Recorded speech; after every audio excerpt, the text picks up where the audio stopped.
गाजर और मूली के साथ तरह तरह की रेसिपीज़ को बनाया जाता है। वहीं पे गाजर और मूली का अचार भी खाने में बहुत ही ज़्यादा मज़ेदार लगता है, क्योंकि सर्दियों में अचार तो सभी के घरों में बनता है। और अगर बात की जाए गाजर और मूली के अचार की, तो वाह क्या ही बात है, मज़ा ही आ जाता है। खानों के साथ गाजर मूली का अचार खाया जाए तो खानों का जायका और भी ज़्यादा बढ़ जाता है। तो आज मैं भी आपके साथ अचार की स्पेशल सी यूनिक सी रेसिपी शेयर करने लगी हूँ। ये रेसिपी मेरी नानी माँ, मेरी अम्मी जान की है, तो वो लोग इस तरह से अचार बनाया करते थे। तो फिर चलिए बिना टाइम वेस्ट किए हम भी जल्दी से गाजर मूली और हरी मिर्चों का अचार बनाते हैं। लेकिन इससे पहले अस्सलाम वालेकुम जी, welcome back to my channel. तो आज मेरे किचन में बन रहा है जी गाजर मूली और हरी मिर्चों का अचार। तो इसके लिए मैंने 4-5 गाजरें ली हैं, एक मूली ली है और थोड़ी सी हरी मिर्चें ली हैं। तो इन चीज़ों की क्वांटिटी आप अपनी मर्ज़ी के मुताबिक ले सकते हैं। जितना आपको अचार बनाना हो तो उतना ही गाजर मूली को आप ज़्यादा ले सकते हैं। तो चलिए जी, पहले तो हम गाजरों को पील कर लेते हैं। इनके ऊपर जो हल्के हल्के रुएं होते हैं, छोटे छोटे बाल होते हैं, उनको हम अच्छे से पील कर लेंगे। और इसके बाद मूली को भी हमने पील कर लेना है। और इनको पील करने के बाद इनको अच्छे से धो लेते हैं, क्योंकि जो बाल वगैरह होंगे ना गाजरों के ऊपर तो वो लगे रह जाते हैं, तो धोने से वो अच्छे से उतर जाएंगे। और धोने के बाद मैं इनको टोकरी में डाल के इसलिए रख रही हूँ क्योंकि इनमें से पानी निकल जाए। तो चलिए अब ना हम गाजर मूली को कट कर लेते हैं। तो गाजरों को हमने इस तरह से कट करना है कि इनको दरमियान में से हम काटेंगे और उसके बाद इनके छोटे छोटे टुकड़े कर लेंगे।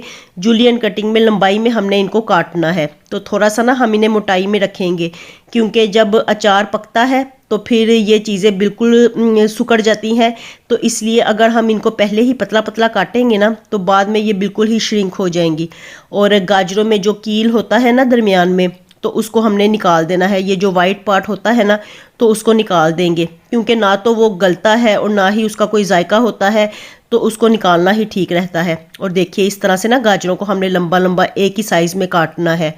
और इसके बाद ना मूली के भी हमने टुकड़े कर लेने हैं।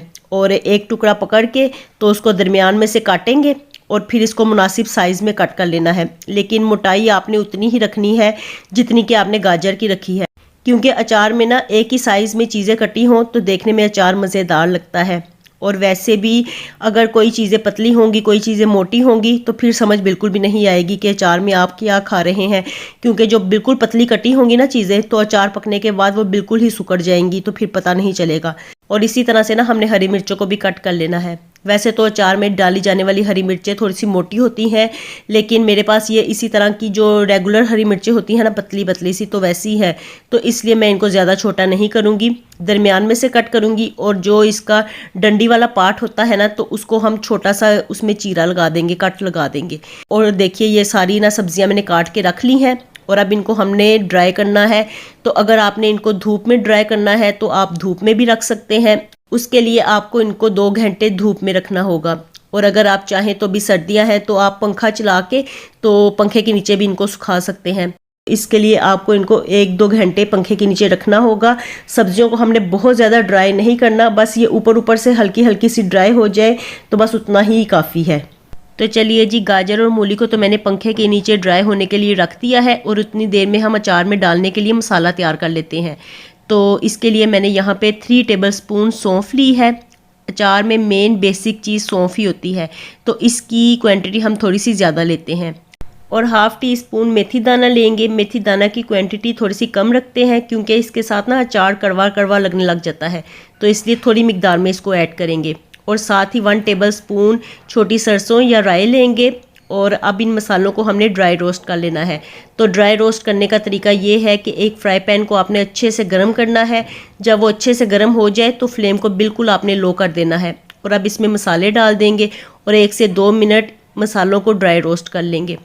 तो मसालों को ड्राई रोस्ट करने से ये फ़ायदा होता है कि इनमें जो भी नमी होती है ना, तो वो उड़ जाती है। और वैसे भी मसालों को ड्राई रोस्ट करने से ना इनका फ्लेवर और भी ज़्यादा इन्हेंस हो जाता है। और मसाले करारे करारे भी हो जाते हैं, क्रिस्पी हो जाते हैं ना, तो इसलिए मसालों को ड्राई रोस्ट कर लेंगे। और अब 2 टेबलस्पून मोटी सरसों लेनी है और इसको भी ड्राई रोस्ट कर लेना है। तो अचार में ज़रा भी कोई पानी वाली चीज़ हो, ज़रा भी पानी चला जाए तो अचार फ़ौरन ख़राब हो जाता है। इसलिए अचार बनाते हुए ना आपने हाथों को अच्छी तरह से धो के खुश्क करके, बर्तनों को धो के खुश्क करके, तो साफ़ बर्तनों में ही आपने अचार डालना है।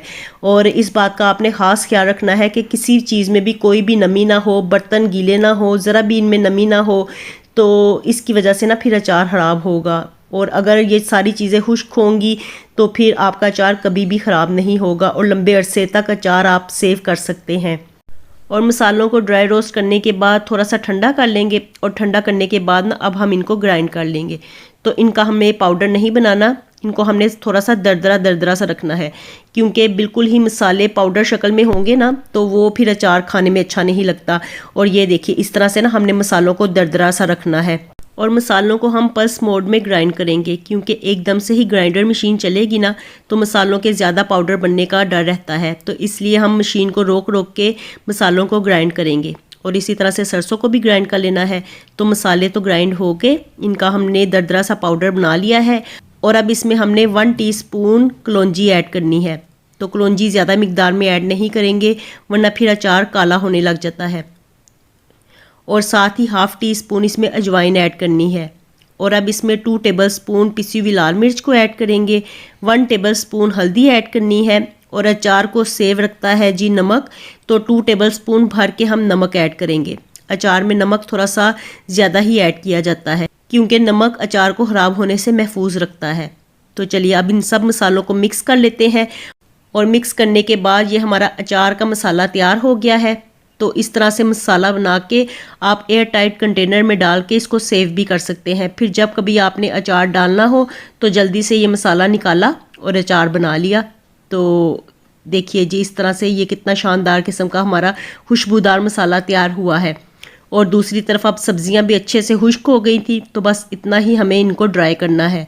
और अब हमने जो मसाला तैयार किया था तो वो गाजर, मूली और हरी मिर्चों के ऊपर डाल देंगे और अच्छे से मिक्स कर लेना है, ताकि गाजर मूली के हर टुकड़े के ऊपर मसाला अच्छी तरह से लग जाए।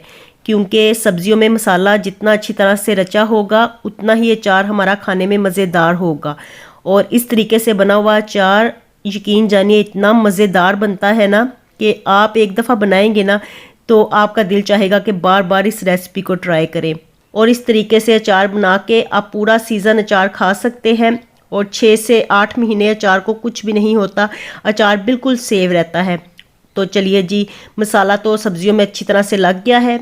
और अब मेन चीज़ जो हमने इसमें ऐड करनी है वो है सरसों का ऑयल। तो ऑयल को पहले हम थोड़ा सा गर्म कर लेंगे, क्योंकि इसमें भी अगर कोई नमी होगी ना तो वो उड़ जाएगी। तो देखिए जी अचार हमारा बिल्कुल तैयार हो गया है। अच्छे से मिक्स करेंगे और अब हमने इसे किसी एयर टाइट कंटेनर में डाल के रख लेना है। लेकिन इससे पहले हमने इसमें एक चीज़ ऐड करनी है जिसकी वजह से अचार हमारा लंबे अरसे तक चलेगा और कभी भी ख़राब नहीं होगा। तो इसके लिए हमने इसमें 2 टेबलस्पून सिरका ऐड करना है। तो सिरका अचार को ख़राब होने से महफूज रखता है, लंबे अरसे तक अचार हमारा सेव रहता है, प्रिजर्वेटिव्स के काम आता है सिरका। तो इसमें 2 टेबलस्पून सिरका ऐड कीजिए। या अगर आपने थोड़े अरसे के लिए अचार को सेव करना है तो फिर इसमें 2 लेमन निचोड़ के ऐड कर दीजिए। तो चलिए जी अब हम इसे एयर टाइट कंटेनर में डाल के रख लेते हैं और 4 से 5 दिनों में ही अचार हमारा बिल्कुल तैयार हो जाएगा। और अचार को जल्दी तैयार करने के लिए इसे सुबह धूप में 2 से 3 घंटों के लिए रखिए। इस तरह से अचार 2-3 दिनों में ही तैयार हो जाएगा।